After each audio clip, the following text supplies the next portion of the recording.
For your information, dulu tuh Dimas 116 kilo dan sekarang hari ini puji Tuhan beratnya dari 75 kilo. Oke, kita upload dulu. Jadi pure kejarnya juga itu dimulai dari bulan April 116 kilo, saya kena fatty liver, penumpukan lemak di hati, dokter minta kau harus diet. Pilihan pertama itu, kedua operasi. Ini Owen Podcast, datang duduk borak. Oke nih, Dim. Banyak teman-teman kan yang lihat Dim, otomatis pasti kaget. Iya. Karena Dimas kan kemarin, minta maaf nih ya, Iya. gendut sekali. Betul. Gendut sekali. Dan itu sekarang kalau kemana-mana, orang yang ketemu kayak teman atau keluarga lama tuh, mereka akan loading 3 detik. Dimas. Pasti kayak gitu. Oke. Ya, karena memang kalau saya sendiri pun saya kayak dengan Dimas tadi Dimas yang awal tuh kadang-kadang harus juga minder ya. Karena Dimas dulu tuh lebih besar dari saya. Dan sekarang tuh Dimas lebih kecil dari saya. Itu kan maksudnya ini penghinaan sebenarnya. Tidak lah, ini motivasi lah. Oh ya, motivasi. Oke, siap. Oke. Mungkin dia mungkin bisa kasih tips untuk kami nih yang berbadan gemuk saat ini, mungkin tips untuk bisa menguruskan badan nih. For your information, dulu tuh Dimas 116 kilo dan sekarang hari ini puji Tuhan beratnya dari 75 kilo. Oke, kita upload dulu. Oke, dan siap. yang perlu saya garis bawahi, tanda kutip, pertebal, tidak pakai obat. Karena di mana-mana orang bilang begitu. Adik kok beli obat apa? Saya bilang, Yesus, mereka ini kok bisa langsung judge tanpa tahu saya perjuangannya seperti apa. Jadi kalau diet itu benar-benar pure saya kejar ubah pola makan dan olahraga. Jadi sama sekali tidak ada konsumsi obat apapun. Jadi pure kejarnya juga itu dimulai dari bulan April 116 kilo, saya kena fatty liver, penumpukan lemak di hati, dokter minta kau harus diet. Pilihan pertama itu, kedua operasi. Otomatis saya pikir ya sudah coba diet dulu toh. Sama ini saya belum pernah coba diet. Dulu tuh saya gendut sekali 116 dan saya sembunyi di kedok self love. Ketika dulu tidak saya self love, mencintai diri sendiri, alat ujung-ujungnya sakit. Akhirnya dari situ tuh buka mata, oke saya harus diet. Diet pertama tuh saya ubah pola makan. Jadi benar-benar saya masak sendiri, tahu kadar, bukan kadar gizi ya, tapi saya menghindari minyak, garam, gula. Terus saya sama sekali tidak ngemil. Terus saya penuhi kebutuhan air, itu yang bantu melancarkan metabolisme tubuh, 1 hari minimal 3 liter.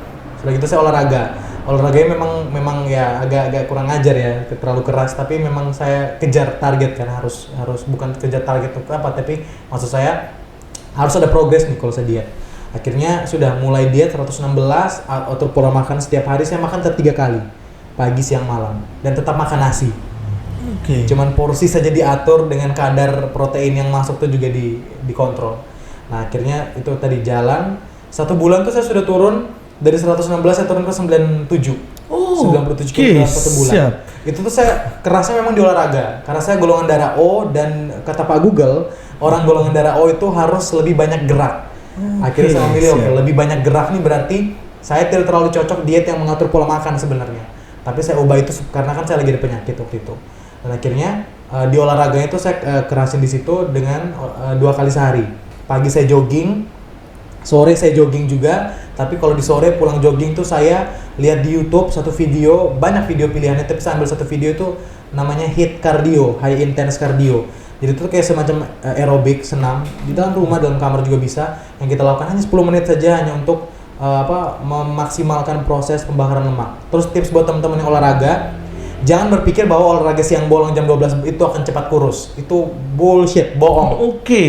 Jadi tidak ada yang namanya kita jam 12 itu nanti kita turun. Tidak ada. Kalau mau lari jam 10 malam juga tuh sah-sah aja. Intinya durasi. Jadi itu minimal 40 menit kita lari. Pembakaran dalam tubuh tuh baru mulai. Hitungannya dengan detak jantung. Kalau kita rasa detak jantung sudah dek sudah makin kencang, itu tandanya pembakaran baru mulai. Jadi kalau kita olahraga 20 menit keringat, kita rasa oke, ini saya sudah luar biasa, itu nihil, tidak ada yang dibakar. Yang keluar tuh air, karena keringat yang keluar. Di dalam tidak terjadi apa-apa. Jadi harus minimal 40 menit non-stop jalan cepat atau lari, baru pembakaran dalam tubuh tuh baru mulai. Nah, takaran 40 menit itu kalau sudah 40 menit, dilihat di jam 40 menit baru kita rasa detak jantung sudah dek sudah makin kencang. Itu bukan karena kita jantungan, tidak. Berarti memang di dalam tuh metabolisme tubuhnya lagi tekan, kita punya lemak apa segala macam untuk dibakar. Baru mulai pembakaran. Dan pembakaran itu mulai kita setelah 40 menit olahraga, setelah itu tuh tetap pembakaran tuh tetap berjalan sepanjang hari. Tapi dengan proses pacuan olahraga yang kita lakukan rutin. Jadi kan saya pagi sore itu terus. Jadinya pembakarannya lebih cepat karena dia terus bakar. Jadi saya baru selesai olahraga jam 10 pagi selesai olahraga, tiba-tiba jam 4 selesai olahraga lagi. Otomatis pembakarannya memang 2 kali lebih cepat. Oke. Nah, jadinya turunnya juga cepat. Oke, Jadi saya memang- pikirnya itu lari siang. Jadi saya beberapa kali kayak seminggu saya coba lari 2 kali. Nih.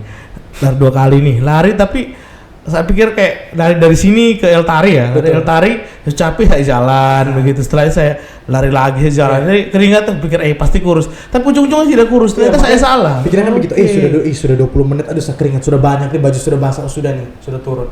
Nihil guys. Jadi minimal 40 menit dan tidak harus di siang bolong jam 12. Kalau kita lari jam 12 tuh yang kita dapat bukan kurus, hitam. Oke, siap. Maksudnya ini bisa dipastikan ya dalam kayak ada apalagi sekarang kan panasnya mau Mary luar biasa. Makanya. Jadi kalau lari jam 12 siang terus ya itu namanya kita kerja 2 kali bukan untuk kebaikan, malah hitam. hitam lagi. Jadi itu sikapnya. Terus kalau misalnya sudah mulai diet, ya balik lagi konsisten. Siap. Dulu saya juga lewati kok hari-hari gelap yang saya menangis gara-gara tidak bisa ngemil. Karena kan saya sama sekali tidak ngemil, berhenti. Sedangkan di rumah Bianca jual roti sandwich, mama jual donat, bagaimana tidak ngemil setiap hari. Jadi itu kan tantangannya semakin banyak kan. Jadi itu karena saya komitmen bahwa saya harus lakukan ini untuk kesehatan. Jadi saya kurus bukan karena sakit, tapi sakit yang membuat saya harus kurus. Oke, siap. Bukan karena dia ini kurus pasti gara-gara sakit dia kurus, tidak. Jadi kebalikannya. Karena saya gemuk, sakit akhirnya, jadi itu yang membuat saya kau harus kurus. Jadi motivasinya datang dari kata itu. Tapi buat teman-teman juga jangan menunggu sakit. Justru dari sekarang kalau memang ngerasa nih, aduh kayaknya pakai baju ini kalau duduk sudah harus tarik-tarik begini. Yes. Nah, itu tandanya memang sudah harus diingatkan bahwa itu tadi. Dan memang puji Tuhannya begitu sudah diet, justru ketagihan. Oke, siap. Nah, pokoknya teman-teman konsisten di 21 hari aja dulu pertama. Karena kalau menurut banyak penelitian juga kalau hal yang kita lakukan lebih dari 21 kali itu akan menjadi kebiasaan dan akan masuk ke dalam pola hidup kita.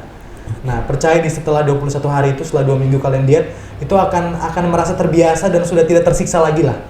Jadi coba diusahakan di 21 hari itu, setelah itu jangan berhenti. Malah justru akan ketagihan terus diet. Malah saya sampai sekarang pun masih nih. Nah itu, jadi memang perlu saya tekankan sekali lagi bahwa coba berjuang dulu di 21 hari di awal itu, coba konsisten 2 minggu itu. Jadi setelah lewati hari 20 hari ke-21, hari ke-22 dan berikut itu akan sudah jadi pola hidup yang terbiasa dan kita sudah tidak yang rasa tersiksa, jadi kita sudah menikmati aja dietnya.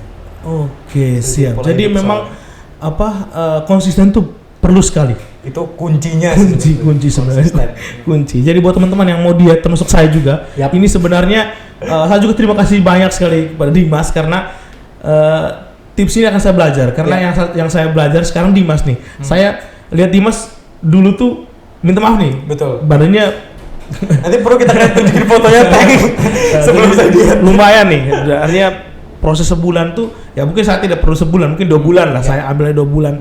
Targetnya saya 2 bulan mungkin untuk itu. Jadi untuk teman-teman yang mungkin mau belajar juga, Dim juga sekarang lagi fokus di Iya. Karena kebetulan kan berawal dari nge-gym, saya tiba-tiba jadi kerja di gym. siap. Jadi urus operasional di gym. Nah, ada ya teman-teman yang mau diet sebenarnya, mau mulai diet. Dimas tuh hari-hari ada di sana, bukan jadi instruktur, tapi saya kan di kantornya di belakang. Oke. Cuman saya akan dengan senang hati bantu. Maksudnya kan selama ini kan ada yang nanya kan, banyak sekali jujur nih, yang tanya langsung ketemu langsung atau tanya lewat Bianca, tanya lewat Jessica atau tanya di sosial media.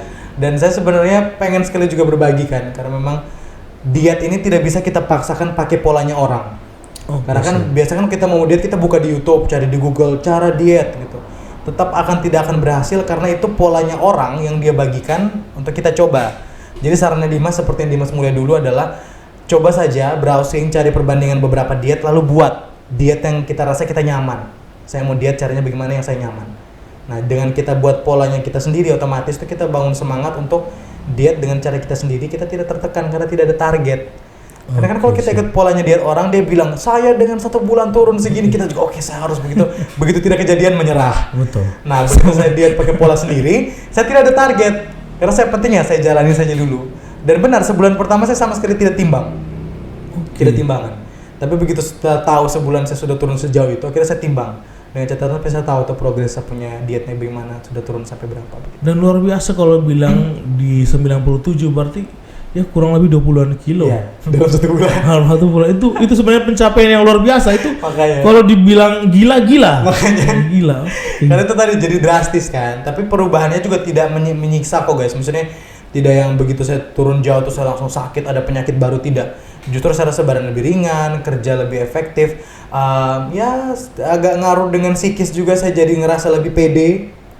Jadi kalau di depan umum saya sudah lebih pede, dulunya kan masih agak tunduk-tunduk, sekarang sudah bisa lebih angkat muka karena sudah pede dengan yang bentuk sekarang begitu. Dan ya itu tadi, pokoknya kuncinya adalah konsisten. Dim ini kan artinya bahwa besarnya di Bali ya. Ya. Besarnya di Bali, banyak hal yang Dim adopsi di Bali ke sini. Bawa ke sini. Tetapi pastinya ada tidak sama seperti di Bali. Ya. Tetapi kan ada sekarang menetap di Maumere nih, menetap di Maumere, dan kedepannya kan banyak sekali hal-hal yang pasti mau dibikin nih. Ya. Nah, tadi kan kita sempat cerita tentang event organizer, Ya, wedding organizer. wedding organizer. Nah, kalau untuk wedding sendiri mungkin sekali kita promo di sini mungkin Dimas semua. Kita promo aja di sini. Karena kan orang Maumere mungkin bukan saya bilang kita belum tahu ya, tapi belum jadi hal yang biasa di kalangan kita ya.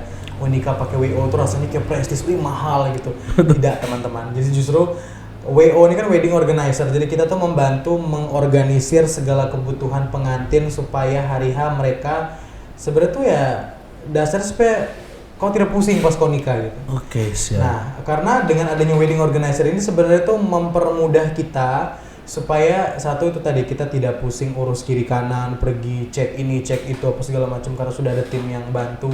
Terus yang kedua beda, walaupun tadi kan Kak Dimas bilang Dimas adaptasi dari Bali, tapi tetap berbeda. Saya sampai di sini pun saya adaptasi dengan yang ada di sini. Karena kan kalau kita di luar, kita wedding organizer kita jual paket. Contohnya ini paket 300 orang pesta, semua sudah termasuk, bayar 200 juta. Nah, itu tidak bisa saya pakai di sini. Iya kan? Karena kan di sini satu undangan yang datang 7 kepala. Betul. Makanya, karena yang mungkin yang datang ke sini pun motivasinya berbeda-beda. Betul.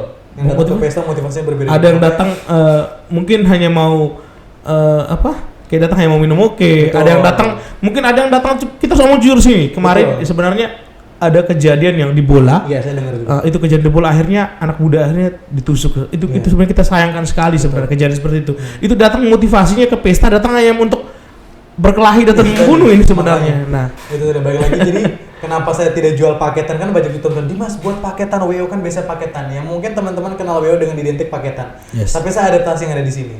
Jadi karena hal itu mungkin di dalam pikiran saya dan pengalaman saya kerja di sini sudah hampir mau 5 pasang nih.